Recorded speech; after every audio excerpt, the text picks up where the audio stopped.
Hi friends, সবাই কেমন আছেন? আজকে বানাবো বাটা মাছের পাতলা ঝোল।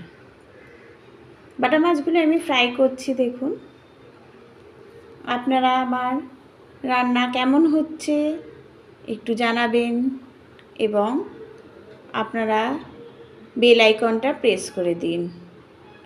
দেখুন, বাটা মাছগুলো তুলে রেখেছি। তারপরে একটু তেলের মধ্যেই কালো জিরা, আদা ফোড়ন দিয়ে, কাঁচা লঙ্কা দিয়ে, ওর মধ্যে আলু আর টমেটো সব দিয়ে, নুন আর হলুদ সব কিছু দিয়ে আমি ভালো করে এটাকে মজিয়ে নেব।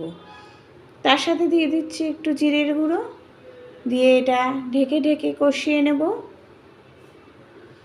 ভালো করে কষিয়ে নিলেই এটা অনেকটাই সেদ্ধ হয়ে যাবে। ঢেকে ঢেকে রান্না করবেন, তাহলে সেই স্বাদ খুবই ভালো হয়। দেখুন, যারা কম তেলে রান্না করতে চান তারা এই রান্না খুবই উপকৃত হবেন আমার রান্না দেখলে। আর যারা খান না কম তেলে, তারাও কিন্তু এই রান্না খেয়ে দেখবেন, খুবই স্বাদ হয়।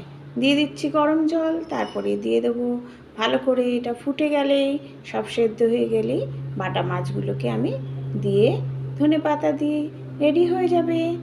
প্লিজ সাবস্ক্রাইব এবং লাইক কমেন্ট করবেন। আর আপনারা কিন্তু আমার বেল আইকনটা প্রেস করছেন না।